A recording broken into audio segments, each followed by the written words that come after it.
네, 반갑습니다. 주식을 좋아하는 승우입니다. 자, 7월 15일 시장이 마감이 되면서 오늘 급등락이 좀 심했었거든요.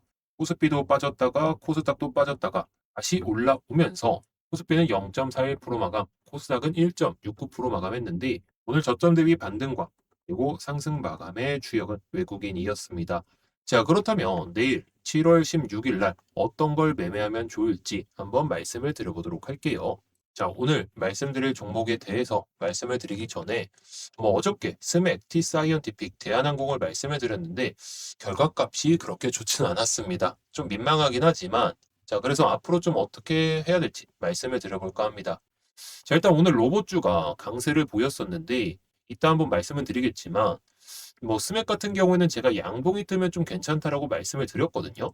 자, 그런데 고점을 찍고 나서는 계속 밀리는 상황이다 보니까 타점을 잘못 잡으셨으면은 손절이 나갈 수도 있었던 그런 타점이 됐을 것 같습니다. 자, 그런데 로봇주들의 흐름도 괜찮고 이전에 고점을 돌파하고 다시 한번 고점을 돌파한 상황에서 이전에 윗꼬리 구간 이 매물을 한번 뺏으려는 모습을 보여주고 있다 보니까 저는 이게 거래량이 한 1000만 주 이하로 떨어진다?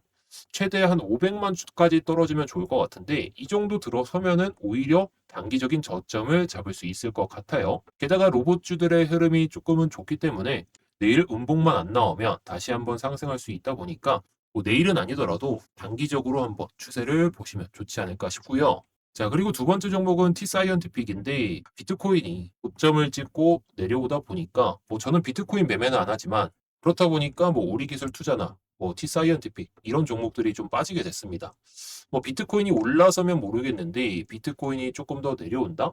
이러면 21선 밑에까지도 좀 내려올 수 있다 보니까 비트코인 추세를 보시면서 매매하시는 게 좋지 않을까 싶습니다. 차라리 이 장기 평선, 이 보라색 선이 2년선인데 2년선 위로 올라오면 그때 다시 매매하시는 게 좋을 수도 있어요. 오늘은 성과는 좀 좋지 않았고 최대한 12%까지 빠졌는데 제가 말씀드리는 종목들이 무조건 100% 상승한다는 아니기 때문에 상승이 아니라 하락이 나온다면 저도 따끔하게 질타를 해주셔도 됩니다. 너 때문에 손실봤다. 정말로 그러실 분들은 없겠지만 질타를 해주셔야 정말 제 영상을 보시고 매매하시는 분이 있구나라는 생각을 할 수가 있기 때문에 엄청난 질타는 아니시더라도 한 번씩 질타를 해주셔도 좋습니다. 따끔하게 혼나요. 더 성장하는 거니까요. 그만큼 저는 자신이 있다는 거고. 자, 그리고 마지막으로 대한항공인데 오늘은 음봉에서 잡았다면 수익일 것 같긴 하지만 아직까지도 거래량이 많이 나오지 않으면서 가격대를 버텨주고 있어요. 자, 그래서 오늘 못 들어가셨다면 차라리 이 가격대 27,200원 이거 넘고 나서 그때부터 매매해 보셔도 좋을 것 같아요. 제가 봤을 때는 거래량이 줄어든 상황에서 만약에 여기서 거래량이 늘어나지 않는다면 추가적인 조정이 나올 수도 있다 보니까 오히려 차트상으로는 해당 구간을 넘어섰을 때 매매하시는 게 좋지 않을까 싶습니다. 제가 봤을 때는 내일도 상승할 가능성은 높은데 한번 지켜보면서 말씀해 드려보도록 하겠습니다. 자, 그래서 오늘 말씀드릴 종목 첫 번째로는 로보티지입니다. 지금 대체거래소에서는 계속 좀 빠지고 있는 상황인데 어디서 마감할지는 좀 봐야 되겠죠. 현재 시간이 오후 한 7시 정도 됩니다.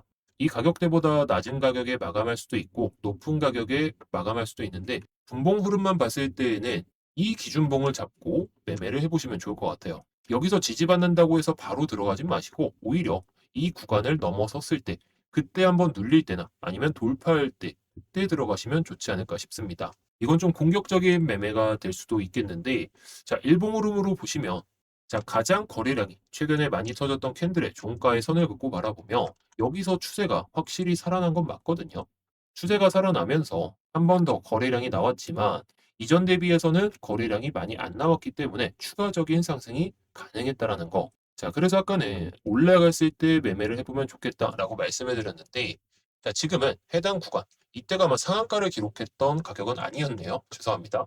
27%대 상승 마감했는데 차라리 아까 매물대를 돌파하고 눌릴 때 아님 돌파할 때 이건 1번 전략이고 두 번째 전략으로는 해당 가격대 81,800원 이 정도 가격대를 버텨주면 좀 접근해 볼 만할 것 같아요. 음봉 기준인데 음봉 기준으로 해당 가격대까지 내려온다면 단기적인 상승 한번 노려보시면 좋을 것 같습니다. 어떻게 보면 지금 신고가 랠리를 계속 쓰는 상황이다 보니까 언제든지 낙폭은 좀 커질 수도 있습니다. 낙폭이 좀 커지면 손절도 칼 손절을 하셔야 다음 매매도 정상적으로 할 수 있으니까 손절이 두렵다면 안 들어가시는 게 좋을 것 같고요. 자, 두 번째 종목으로는 동방입니다. 오늘 같은 경우에는 KCTC가 열기 구간에 들어서다 보니까 동방에 좀 매수세가 쏠린 것 같아요. 게다가 인터지수도 그렇죠. 인터지수도 같은 물류 관련주로 엮여 있다 보니까 상승을 했는데 지금 보시면 거래량이 많이 나오긴 해서 단기적인 고점이 형성될 수는 있는데 작년에 고점을 돌파하고 나서 물량이 많이 나왔단 말이에요. 자, 그런데 차트를 길게 바라보면 엄청난 고점이 형성됐을 때 당시의 고점보다 아직도 현저히 낮아요. 그만큼 해당 구간의 물량을 뺏고 들어 올리면서 추가적인 상승이 나올 가능성이 높다라는 거겠죠. 제가 이런 패턴들을 좀 좋아하긴 하는데 만약에 내일 양봉이 안 나오고 음봉이 나온다? 이러면은 음봉에서 잡아볼 만할 것 같긴 하지만 단기간에 시세가 나기는 어려울 수도 있어요. 그래서 차라리 갭을 살짝 한 2, 3% 정도가 적당할 것 같습니다. 2, 3%갭 뜨면 밑에서 시가 밑에서 잡아본다면 좀 수익을 챙길 수 있지 않을까 싶기도 하고 만약에 너무 갭이 많이 뜬다. 4, 5% 이상 이러면 저는 좀 안 들어가는 스타일이다 보니까 4, 5% 이상의 갭이 뜨면 그냥 보내주는 걸로 합시다. 너무 높게 잡아서 좋을 필요는 없으니까 말이죠. 자, 그래서 물류 관련주들의 흐름을 보면서 동방이 오늘은 대장이다 보니까 열기 구간에 들어선 KCTC보다는 동방으로 매매해 보시면 좋을 것 같습니다. 자, 그리고 마지막으로 칩셋 미디어입니다. 오늘은 2년선의 저항을 맞다 보니까 추가적인 상승이 조금 안 나오긴 했거든요. 자, 그런데 오늘 이슈가 일본 최대 차량용 반도체 회사와 계약했다라고 하면서 상승세가 나왔어요. 자, 제가 좋아하는 종목 중에 하나가 칩셋 미디어인데 전형적으로 좀 신고가를 달리기 위한 그런 패턴일 것 같긴 합니다. 자, 보시면 사상 최고가에서 고점을 있는 선을 찍고 딱 바라보면 여기서 변곡이 1차적으로 발생했거든요.